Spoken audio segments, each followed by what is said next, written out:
Bismillahirrahmanirrahim. Assalamualaikum warahmatullahi wabarakatuh. Selamat sore teman-teman semua. Sore, Gimana kabarnya hari ini? alhamdulillah. Pada sehat ya. Jadi di pertemuan kali ini kita akan belajar bersama lagi untuk materi pelajaran ekonomi ya, mata pelajaran ekonomi materi berikutnya. Oke.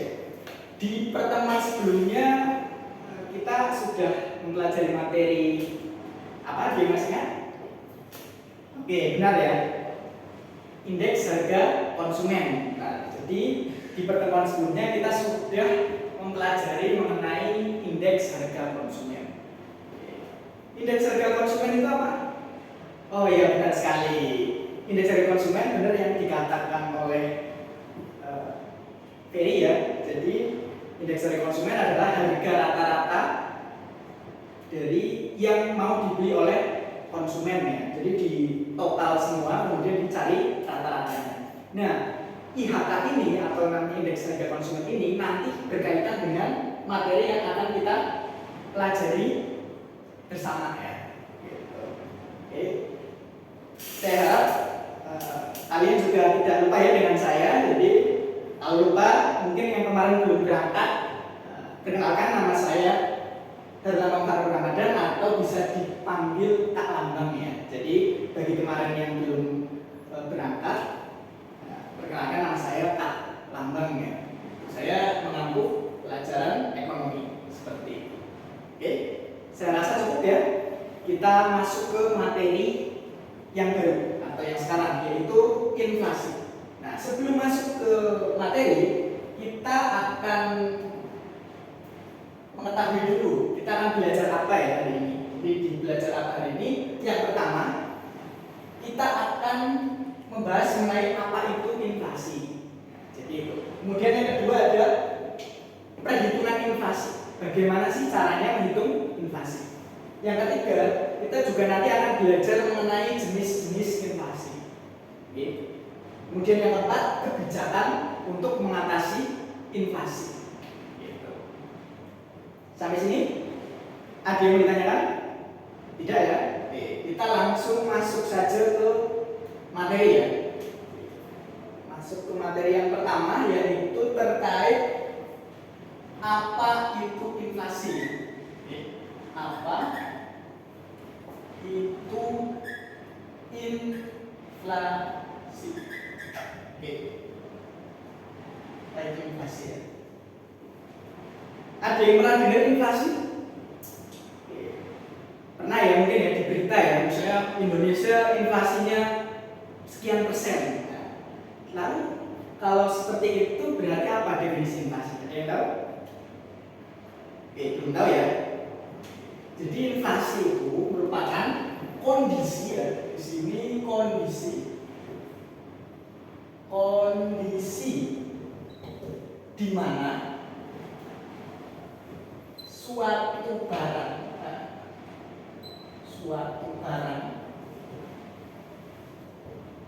dan jasa, ada dua ya, ada barang dan jasa, mengalami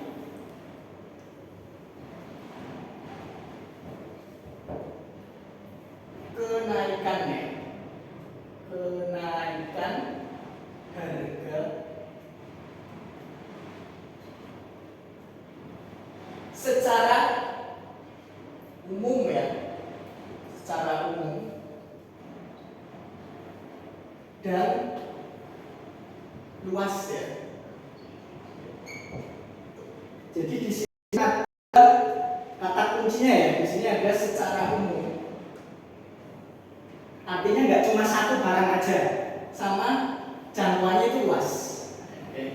Jadi ada dua poin yang kita highlight ya, secara umum dan luas. Jadi di sini kondisi di mana suatu barang dan jasa mengalami kenaikan harga. Nah, yang namanya kenaikan berarti kita bisa membandingkannya dengan tahun lalu kan, atau sebelumnya. Nah, seperti itu. Di sini secara umum dan luas ya. Artinya apa? Artinya barangnya nggak cuma satu. Kalau misalnya yang naik cuma cabai katakanlah di pasar itu bukan inflasi, tapi oleh putih, kemudian oleh sayur-sayuran itu naik semua, itu bisa dikatakan inflasi. Jadi itu ya eliknya secara umum dan luas.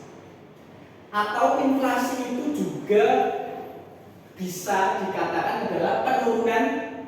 Ada dua definisi ya. Ini definisi yang pertama. Oke. Kemudian yang kedua, ini definisi yang pertama ya. Oke.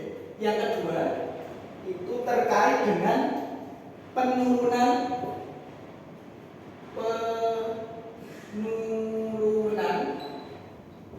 nilai mata uang. Oke. Nilai mata uang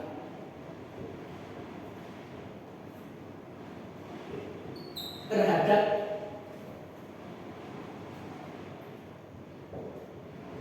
barang ya, terhadap barang atau jasa.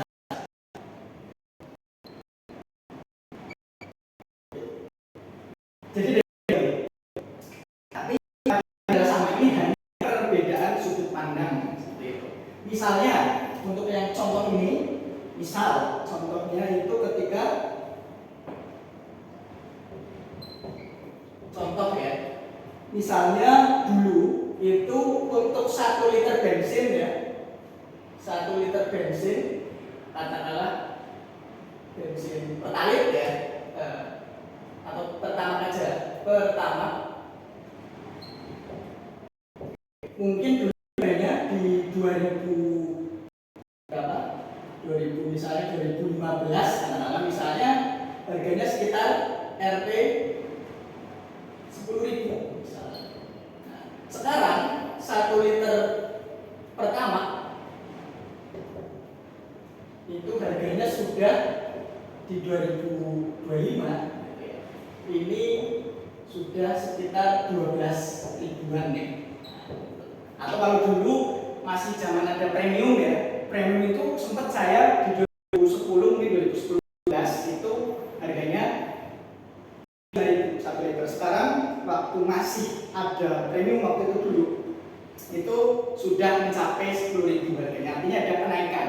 Nah, itu jadi barang yang kita beli atau yang kita dapatkan sama, tapi kita harus menebus dengan angka yang atau uang yang berbeda. Ini kan turun ya, purchasing powernya atau daya belinya turun seperti itu. Oke, sampai sini ada yang mau ditanyakan? Belum ya? Itu inflasi ya. Jadi ada dua sudut pandang. Kalau tidak ada, kita akan masuk ke materi berikutnya atau penjelasan berikutnya, yaitu mengenai perhitungan inflasi. Gimana sih caranya mengetahui inflasi? Perhitungan inflasi. Perhitungan inflasi. Oke. Gimana cara menghitung inflasi? Oke. Ini erat kaitannya dengan materi sebelumnya, yaitu indeks harga konsumen. Kita bisa mencari atau menghitung inflasi. Caranya yaitu dengan IHK tahun sekarang ya, tahun sekarang itu ya yang ditanyakan ya, dikurangi IHK tahun lalu ya, dibagi IHK tahun lalu. Terus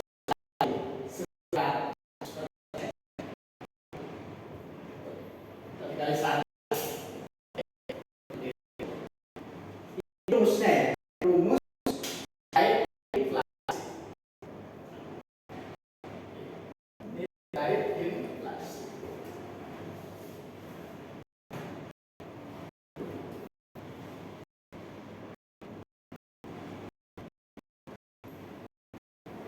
Ini untuk mencari inflasi. Dengan rumus ini kita kan bisa menyimpulkan inflasi itu dihitung dari perubahan IHK. Berapa persen sih kenaikannya IHK? Gitu. Misalnya IHK tahun lalu 100, oke, dari 2024. Sekarang IHK-nya 110. Berarti berapa? Berarti persen kan kenaikannya.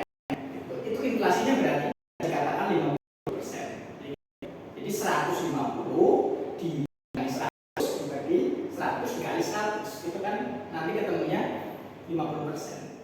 dulu 100 sekarang 150, berarti kan naik 50. 50 ini dibandingkan dengan ya tahun lalu, terus kali 100 ketemunya 50%. Tuh, gampang ya, itu untuk mencari inflasi. Nah, seperti itu. Terus inflasi ini sebenarnya bagus atau enggak sih? Nah, untuk itu nanti kita akan dijelaskan di materi jenis-jenis inflasi, mengatasi inflasi. Tapi sebelum itu saya akan bagikan kuis ya, silakan bisa dikerjakan dulu kuisnya. Ya, udah selesai.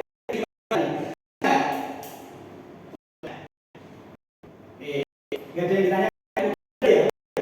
Kalau nggak ada yang ditanyakan, kita lanjut ya, karena akan udah kuis, kita lanjut ke materinya. Udah kuis, sudah istirahat tadi ya, sebentar ya. Kita lanjut ke materinya, itu tentang jenis-jenis inflasi. Saya akan menjelaskan menurut penyebab dan ya, jenis inflasi. Jenis inflasi. Oke. Jadi ada dua yang akan saya jelaskan, yaitu pertama terkait dari segi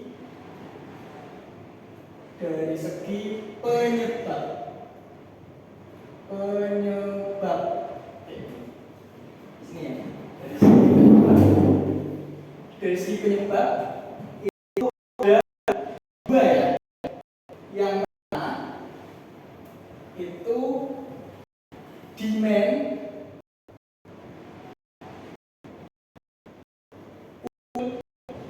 inflation.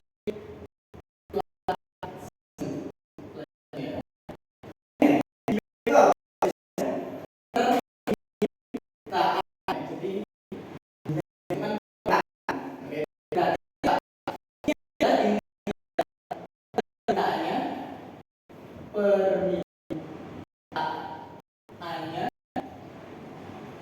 banyak kata kunci itu, atau melebihi barang yang ditawarkan. Itu ya, demand for inflation. Jadi kata kuncinya adalah di atau permintaannya banyak dari penawaran. Katanya di sini demand. Kemudian yang kedua itu dikatakan yang namanya cost.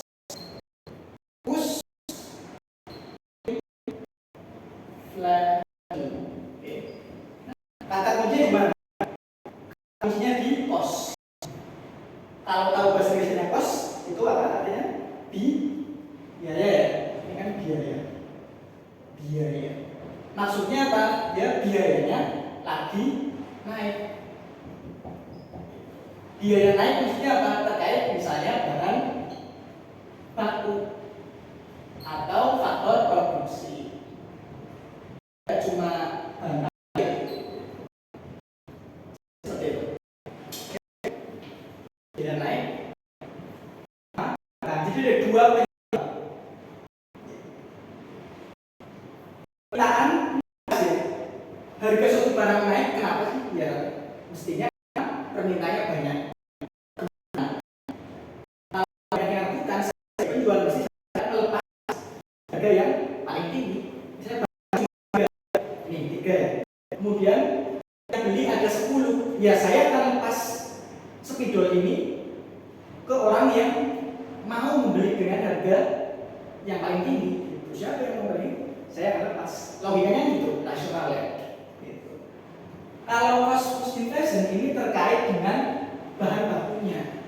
Misalnya spidol ini, misalnya tinta, harga tinta itu bahan kimia ya, itu lagi mahal. Otomatis kan biaya untuk membuat spidol ini naik. Ketika naik ya saya jualnya nggak sama kayak pas sebelum. Nanti saya nggak gitu. Orang saya ini harga 5.000, saya jual mungkin pada biaya masih murah, masih 4.000. Nah kalau biayanya aja buat beli beli Speedo 5.000, masa ya saya jualnya 5.000? Kan nggak mungkin ya, saya nggak untung gitu. Jadi mestinya ya 6.000, itu kan naik harganya. Itu ya. Itu penyebab. Kemudian dari segi tingkat ya, tingkatan, oke, tingkatan itu ada yang pertama itu inflasi ringan, oke, ringan di sini ya. Inflasi ringan berapa? Itu 0 sampai 10% ya, 10%. Kemudian yang kedua itu ada inflasi sedang. Berapa? Ini di atas 10 ya, 10% sampai 30%. Itu. Kemudian yang ketiga ada inflasi tinggi. Itu berapa? Ya 30% dan lebih dari 30%. Atau sampai 100 bisa. Ada 4 juga bisa. Tapi saya yang 3 ini aja. Ini adalah hasil dari perhitungan inflasi. Setelah ini dia masuk dari mana? Misalnya 50%, berarti dia masuknya ke inflasi tinggi. Sebelum ke kebijakan, oke, ada yang bertanyakan? Tidak ya? Oke, kalau tidak ada, jadi kenapa ada kebijakan mengatasi inflasi? Karena inflasi itu kalau dia terlalu tinggi itu nggak bagus ya, terlalu rendah juga nggak bagus. Inflasi itu bukan dihilangkan, bukan ditambah ya, tapi dijaga. Inflasi itu di Indonesia dijaga itu di sekitar 3%-an, itu plus minus 3%. Jadi kalau belum sesuai target ya kita dekatkan ke plus minus 3. 10 ya misalnya kita turunkan. Kalau misalnya 1% ya gimana naikkan 3%, gitu ya, paham ya? Jadi kita punya target dan Indonesia target inflasinya itu 3%. Nah, ini ada kebijakan mengatasi atau biar inflasinya itu terkontrol terjaga. Kebijakan di sini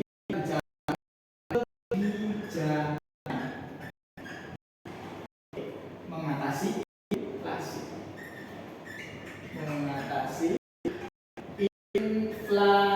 ya. Kebijakan mengatasi inflasi ada 2 ya. Yang pertama itu ada kebijakan kebijakan moneter ya. Kebijakan moneter yang dilakukan bank sentral atau kita yaitu Bank Indonesia. Itu jadi mengatur peredaran uang, itu kebijakan moneter. Ini nanti akan dibahas lebih lanjut di materi berikutnya. Jadi ini hanya sekilas. Jadi kebijakan moneter itu dilakukan oleh bank sentral. Tiap negara itu punya bank sentralnya masing-masing. Di kita itu Indonesia. Di Amerika itu the Federal Reserve. Tiap negara punya satu.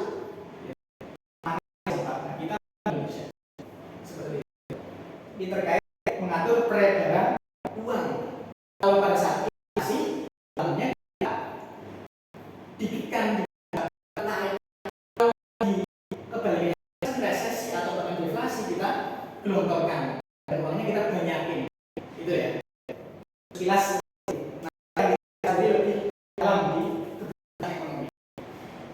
Kemudian yang kedua itu ada kebijakan fiskal. Oke. Ada kemudian di sini ya, fiskal. Fiskal mengenai atau dilaksanakan perintah, dalam hal ini dari Kementerian Keuangan, Keuangan. Oke. Kementerian Keuangan apa? Kalau fiskal itu pendapatan pengeluaran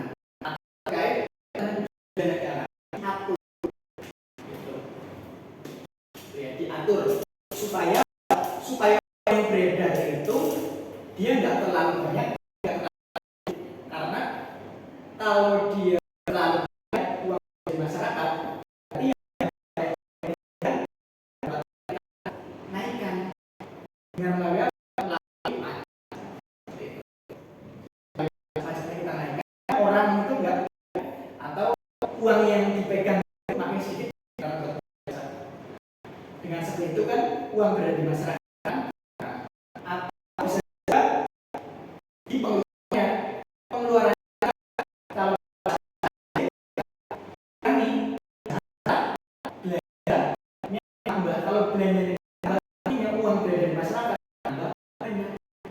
Kalau nambah banyak, inflasinya nambah tinggi.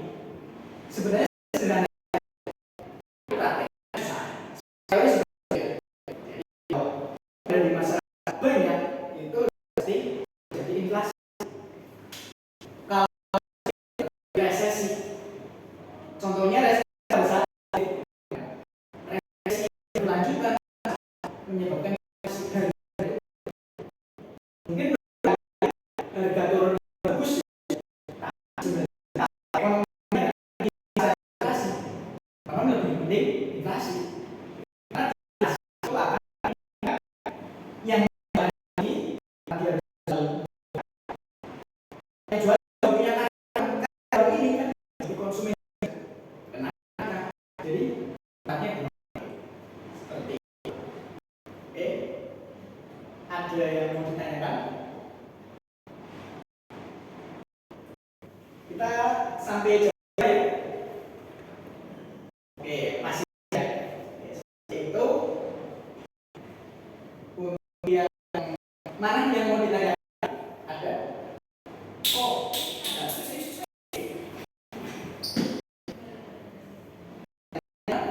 Si Arif nanya ya. Oke, di Indonesia itu rata-rata kalau di Indonesia itu per 2025 kemarin kita inflasinya masih di kategori ringan ya, ringan itu masih, bahkan di kuartal yang terakhir ini kita itu inflasinya sekitar 2%-an, itu artinya di bawah target. Itu kita berarti ada penurunan daya beli.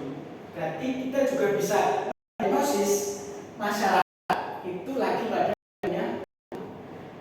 itu. Jadi dengan kita melihat inflasi itu kita juga bisa mengukur yang di suatu negara tersebut lagi sejahtera, lagi makmur atau makanya inflasi itu bukan di ya. Inflasi itu tanda bahwasanya negara itu lagi tumbuh. Oke. Berarti kan inflasi itu tadi kalau ada demand berarti orang lagi punya uang. Gitu. Lagi pada punya uang. Otomatis kalau kamu pegang uang kan mesti kamu senang belanja kan. Kalau kamu senang belanja, harga juga akan naik. Itu karena kamu sumbangsinya ke demand pun seperti itu. Oke, seperti itu ya. Itu untuk yang nah, sekarang kita itu ada beberapa yang mengharapkan kondisi yang di Indonesia.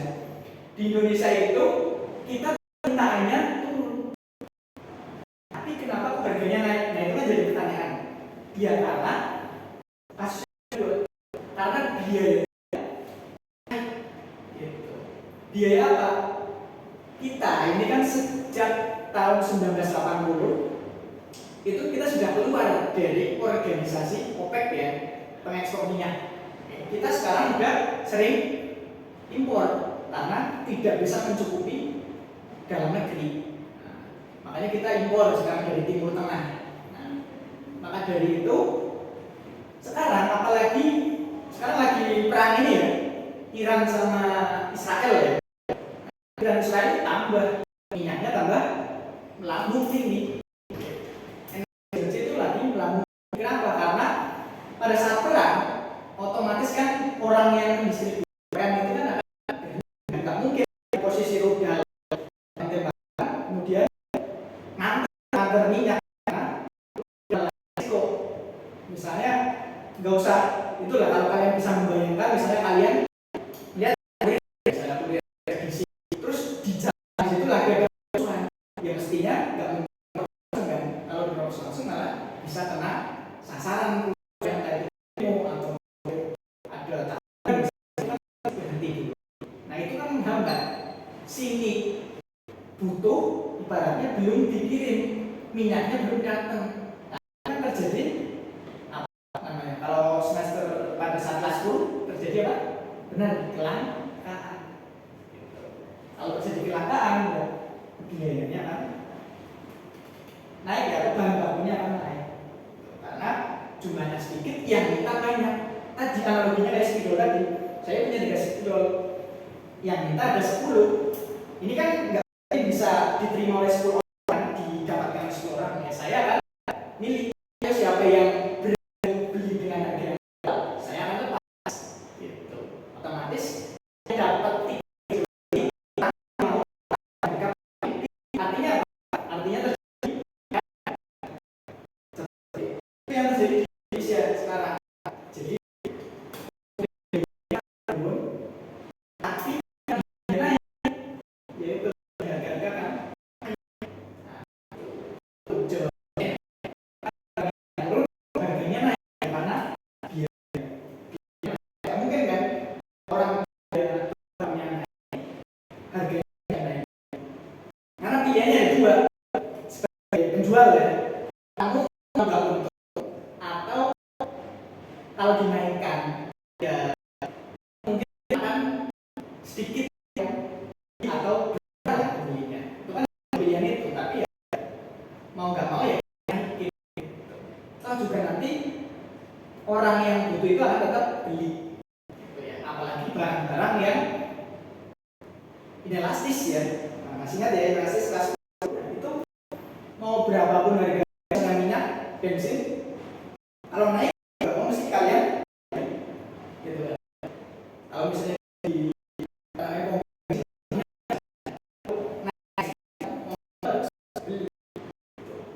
mau lagi kayaknya kemungkinan nggak, tetap beli bensin harganya naik. Nah, itu barang inelastis, mau nggak mau seperti itu ya naik.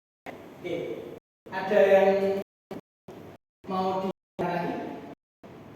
Oke, ini tadi yang tanya terkait apa? Kebijakan moneter. Oke, sebenarnya kebijakan moneter dari teman-teman ya, nggak apa-apa kita bahas. Kebijakan moneter ini salah satunya itu terkait ini ya, menaikkan suku bunga. Ini bisa mengatasi inflasi. Menaikkan suku bunga itu dilakukan ketika inflasinya sedang tinggi ya. Kalau inflasinya tinggi, kita naikin suku bunga gitu. Kenapa? Biar orang yang pada megang uang itu ya nabung, mau nabung karena bunga. Nah, otomatis uang yang masyarakat berguna. Nah, seperti itu. Tapi sebelum kita ke kebijakan untuk mengatasi inflasi, kita harus tahu penyebabnya dulu apa, baru kita obati itu. Jangan sampai serta langsung kebijakan diterapkan. Jangan seperti itu. Kalau seperti itu nanti tidak tepat sasaran. Contohnya misalnya tadi yang seperti dihadapi oleh Indonesia saat ini, kita sudah tahu permintaan kita atau daya beli masyarakat turun. Berarti masalahnya bukan di demand, tapi masalahnya di cost-nya. Ya, ini masalahnya di sini. Ketika masalahnya di sini ya jangan dinaikkan suku bunga. Kalau suku bunganya dinaikkan, usaha ya juga kan keteteran buat bayar bunga, biayanya akan meningkat. Udah biaya bahan meningkat, biaya buat apa bunganya juga naik ya, itu makin dikit marginnya, otomatis mau nggak mau dia harus naikin harga. Jadi seperti itu ya. Itu jadi yang jelas untuk mengatasi kebijakan atau untuk mengatasi inflasi, kebijakan yang ini itu harus sesuai dengan penyebabnya. Oke, ingat ya, penyebabnya. Paham ya? Nah, kalian kalau ada bocor, nggak mungkin diganti olinya ya. Ya, harus tahu penyebabnya dulu, baru kamu bisa melakukan tindakan. Gitu. Jadi dengan penyebab, oke? Ini sama seperti yang dilakukan oleh pemerintah atau sentral. Jadi apa penyebabnya, baru lakukan kebijakannya, tindakannya. Saya karena ini cukup riskan ya, ini kan menyangkut warga negara negara atau masyarakat salah kebijakan bisa ambles. Negara yang salah kebijakan apa contohnya kayak Zimbabwe.